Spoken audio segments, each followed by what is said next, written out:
Correct me if I'm wrong, but Keynesian economics is a school of economics which is trying to influence outcomes, whereas Austrian economics is trying to manage inputs. Yeah, and I think Austrian starts with the assumption that the goal of economics is for people to be happy. So people are going to behave in a way that they perceive to be in their best interest. Sometimes they make mistakes. There's all kinds of details to that. But sort of the starting assumption in Austrian is economics is a tool for happiness, sort of like in psychology, right? So we assume in psychology that the purpose of this field is that we want individuals to be happy.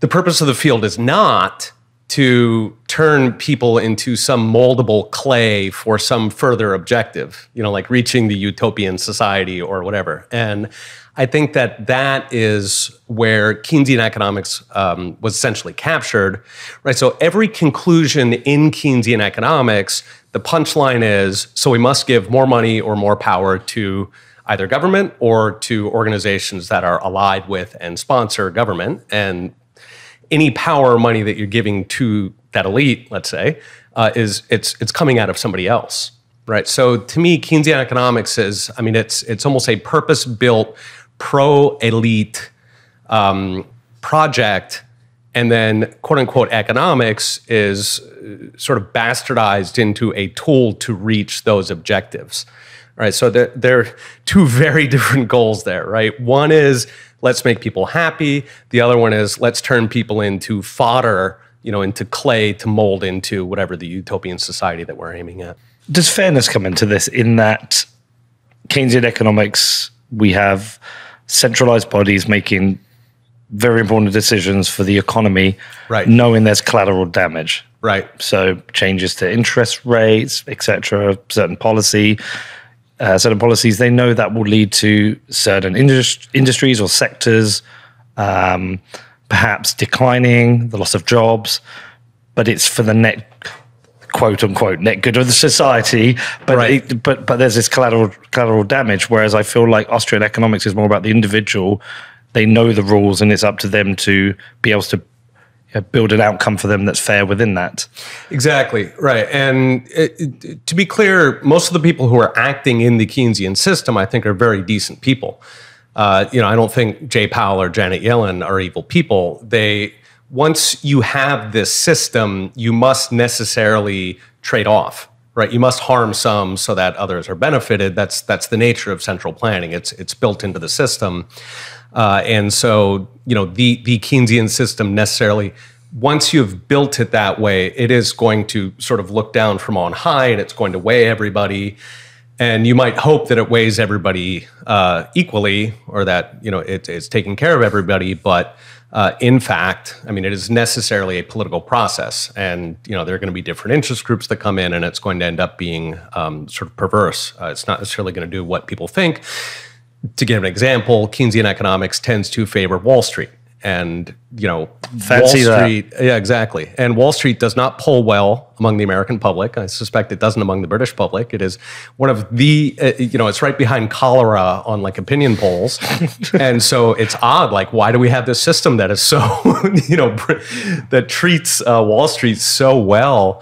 And the reason is that once you design things on paper, even if you had perfect central planners who received it directly from Moses, and it's the perfect system, it is going to be corrupted. This is it's a model by a guy named Bruce Yandel called Bootleggers and Baptists, and he talks about how policy is created. You may have heard of the model, but the general idea is that you have sort of an activist movement. Okay, so they might. In the example he's giving, these might be Baptists who think that it's terrible that you can sell alcohol on Sunday. Okay, so they might come in and say, this is the demon rum, look at all this social trouble, and so we need to ban alcohol on Sunday.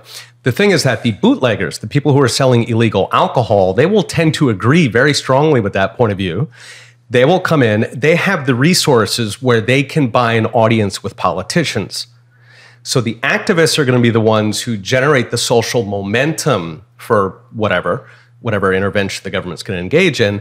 but the interested parties are going to be the ones who are actually going to write the legislation. They're going to write the updates. Once you've got the power to write laws, you're going to do all kinds of fun stuff. You're going to outlaw the competition. You're going to engage in the kinds of things that we see from Wall Street. You're going to end up bending government to give you special privileges. And so, if we look at taking sort of the Wall Street example, there were a number of panics in U.S. history that led to genuine, you had farms being repossessed and you had solid companies going out of business. You had all these terrible things. And so you had this sort of activist movement for some kind of reform. And at that point, politicians responded and the special interests got involved. And then the end result is that we get this system today where I think many of us look around and we say, how on earth, in democracies, how did we get this system that is so anti-democratic, right? The system that benefits the elite so much at the expense of the masses who, in theory, are the sovereigns of our democracies. And how? How did Keynesian economics win this race? And a question I've often asked is, why has Austrian economics always been this niche underground study of economics? Because we are disfavored. We don't get the money, is the short story. So if you go back through economic history and you sort of trace through the evolution, so going through the 1400s, 1500s, you had the Spanish scholastics, you had all these interesting innovations. And one by one, they were sort of discovering the pieces of modern economics. That goes straight into what we now call Austrian economics. In other words, Austrian economics is normal economics. Okay. It is the evolution. You had this mutation branch off right around the progressive era. The big innovation in the progressive era, so this is starting around 1890s to basically until World War I is when they were victorious, and really all across the West. And the great innovation of the progressives was capturing huge swaths of society's resources and putting them at the disposal of the government. That was really the genius. That was the purpose of the movement. If we look at both the British and the American economy before the progressive era, so this would be the late Victorian era, it was extraordinarily free. It was very, very easy to start a business. If you ran into trouble in life, if you got fired, for example, your reaction, there were government benefits, but they were not very generous. And so your first reaction would be to go start a business. Right? I mean, it was just a completely different world than we have today. The levels of innovation were much, much higher. Almost everything that we think of today as high tech, like if you take everything that Elon Musk builds, all of it was invented in a very short period between about 1870 and 1890.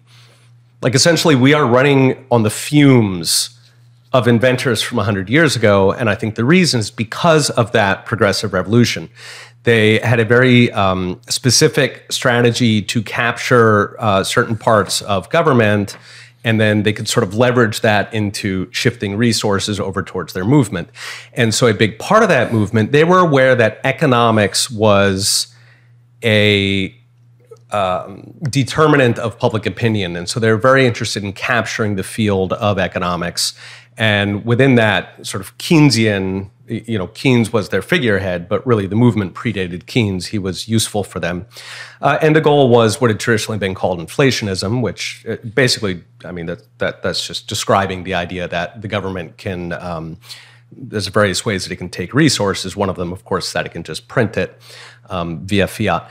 But anyway, at the culmination of this process, you had this sort of capture of economics by this mutant sort of pro-government brand of economics. And so the sort of remnant of economics, the remnant economists, they got gradually forced out of the universities. They didn't get the funding. Economic funding today is overwhelmingly comes from governments. There are tens of thousands of PhDs in the US. Almost every monetary economist in the US takes money from the Federal Reserve. There is no chance that I will get any money from the Federal Reserve, right? So, I have to have a day job. So really the funding can determine the direction of the field. And as a result, when you sort of survey the economic landscape, it looks like quote unquote Austrians are remnants, and I would argue that we are the heirs to the 500-year evolution of economics. Keynes doesn't really deserve to be called economics. It's just it's a government department. You sound like a conspiracy theorist. What is this crazy talk? The track record for conspiracies the past couple of years has been pretty good. So, yeah. I mean, look, it's fascinating, and I have. We've just talked about it in the previous interview. I have this ever-growing distrust and dislike of the education system. My son is out of it now. My daughter's still in it. I know when I was taught economics, it was Keynes. Right. I know I was taught a completely false model of economics, yes, which benefits government and not me as an individual. I know I was lied to. Right. And I don't believe my teachers felt they were lying to us. I felt absolutely right. I felt like they thought this is the model for economics. Yes. But I dislike the fact that I didn't know there were multiple models of economics. I dislike the fact that I didn't have Austrian economics raised to it. I dislike the fact that I wasn't given the opportunity to debate and discuss these things and think through them critically. Right. I don't think we were very often taught to think about things critically. Right. And now it puts me in a position whereby I'm rethinking schooling. Yeah. It's frustrating. It really is. And it is, I think it's frustrating for all of us, the degree to which they have captured the institutions that a lot of us trusted. I also agree that teachers who taught me, they seemed like dedicated, decent people. I'm sure that they did not think that they were, propagating propaganda or something. They were decent people, but the government has been very, very clever at how it's gone about it, where, once you capture education, you use that to sort of propagate, to, spread the virus. And if you brainwash the teachers, then the teachers are going to go on to brainwash people. Even very, very decent teachers are going to do it because they are not aware what is happening. So it's been incredibly clever how they've managed to do it. And unfortunately, it puts people like us in a position where, we are definitely outside trying to sort of shake people out of this sleep and sort of show them all of these contradictions that they see. So allegedly, government controls the economy in order to help the little guy. And so let's actually look at government interventions and look at what they're actually doing. They say, shut the poor out of decent housing, but on the other hand, they hand trillions of dollars to Wall Street. Is something wrong here? And, the government's response is always, well, we make mistakes sometimes and we're trying to get better. Jerome Powell, for example, just last year, he gave a speech. He was asked about the whole transitory inflation thing. And he said, well, we've learned a lot about how little we know about inflation. And, this is always kind of and I mean, he actually said it while half laughing. And I mean, that's super hilarious, Jay. Because we have got how many millions of jobs and companies at risk because you screwed this up. We've got banks collapsing now because the Fed told them with, tens of thousands of PhD, the Fed told them, inflation's going to be very transitory here. This is just, we just got the supply chain thing that'll work out. All right. So because the Fed very confidently said that, the US economy, possibly the world economy, is crashing, but this is all very funny to them. And, what's screwed up about that system is that what should be happening when they fail is that there should be some basic questions being asked here. Right? Like, are you guys competent to be wielding the power that you have? Right? Is this the ring where nobody can possess this? Right? Because not only Jerome Powell may be pure of heart, but not everybody in that process of pure of heart. And even if they were, you do not have the information. You have tens of thousands of the world's best PhD, the best PhDs money can buy, that you have working on this program, and yet you come out with garbage predictions. So it is both a corrupt process and it is an impossible process. And we've known this for a long time. This is why a lot of people don't like central planning. Central planning does not work. Even if it is by angels, it is impossible to know. And so the alternative is get out of the running the world business and let the people manage their own affairs. And if we go back to that Victorian golden age, was actually, it's called the Gilded Age in the US because socialist journalists renamed the Golden Age. If we go back to that period, we had much more individual sovereignty, right? Individuals decided how to educate their kids. They decided what kind of, how to manage their financial life, what kind of business to build. If we take just education for an example, right? If we sort of contrast that people-powered world versus government-powered world, I did a study where I looked at inaugural speeches of each president, right? So each president's every 4 years, and they give these inaugural speeches, and they promise all the wonderful things they're going to do. What's fun about that is that it gives you kind of a standardized, sample that you can compare one to the next. And then I did the Flesch-Kincaid score, the grade level scoring, okay, of each speech. And so what you're trying to find out here is how stupid do the speech writers think the American people are, right? So this is an indirect measure of how the education system is doing, right? Presumably, the people who write presidential inauguration speeches are probably the top marketers in politics, okay? They know what they're doing. They are not talking to grade 12 when they should be talking to grade 8. They know exactly what they're doing. So if you go through those speeches, you go back to 1900, when people had still been educated in that golden age, and you've got grade levels of like 12, 13, 14 in modern terms.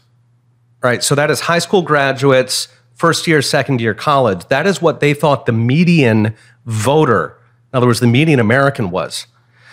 You go to today, so I think this is from memory, but it had gone down, down, down as public schooling increased. By Barack Obama, it was like 8th grade. By Donald Trump, it was 7th grade. By Joe Biden, it was 4th grade. So unless marketers have gotten so bad now that they do not know who they're talking to, which I don't think is true, I think those are accurate measures. I mean, we've seen it in the UK. I posted a video up of Rishi Sunak. He was at the back of a car, talking to a phone, giving a speech, talking to the electorate. And I said, I feel like he's talking to a kindergarten. Yeah. I mean, it was so bad. It was condescending. Yeah. And normal people read political speeches from 100 years ago. And I mean, the rhetoric is just astounding. Yeah. They all sound like works of art to us today because we are starved for any kind of intellectual.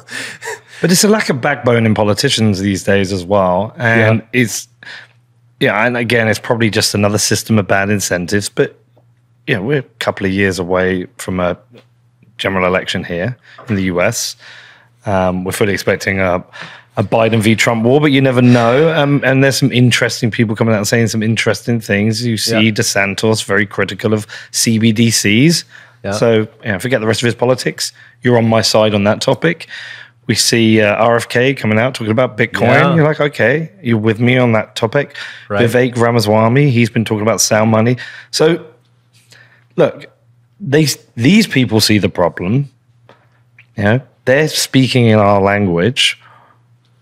When they get elected, what happens? Do they go in and get sucked into this model of bad incentives, or will they change things? I suspect they get sucked into this model of bad incentives. They can't get things done. It's almost like the selfish gene. Yeah. The selfish gene takes over. It's like, are these people, is it particular malice? Or is it just the selfish gene is how we get things done? I don't know. Yeah. We saw an example with Trump. So Trump was pretty lousy on sound money. Yeah. I mean, he was just like any other standard politician as far as money went. But on a lot of other issues, whether or not you agree with him, he was trying to change a lot of things. Yeah. And it is incredible the kinds of walls that he ran into.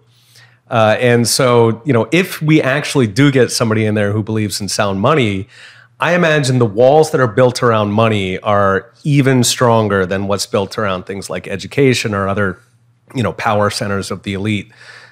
So, I mean, honestly, if we look back through history, the times when soft money flips too hard It is not an evolutionary process. It takes a crisis that wakes people up, that gets them so pissed off at the system. Basically a fall of the Soviet Union type situation where you get this, it's called a preference cascade, where like Monday, everybody is a Marxist, maybe not a super enthusiastic Marxist, but yeah, sure, everybody's a Marxist. And then Tuesday, nobody was ever a Marxist ever in their life, right? Like, in other words, the system fails so catastrophically and so obviously. Unfortunately, those failures take a lot of people down with them, right? There's a lot of collateral damage. When a monetary system fails and you get hyperinflation, then a lot of people go down with it. And so I think people like you and I have two options. One of them is to remind the frog that the water is getting quite hot. Sometimes people get upset at me. They're like, "Why do you always talk about bad things? Why don't you talk about good things?" And I'm like, because I want the frog to understand the water is getting hot before it actually boils, right? I want the people to understand the crap that's being done to them before it actually starts to destroy their lives. And of course, the second thing we can do is the lifeboat. Right, so try to rescue as many people as possible. Even if we take worst case scenarios like Weimar Germany, a lot of people did come out of that in one piece because they questioned the government in time. And for me, that's really key, is to break this almost spell that people have where, in their mind, they imagine that anytime the government says it, well, this is an official statement. This is the official truth.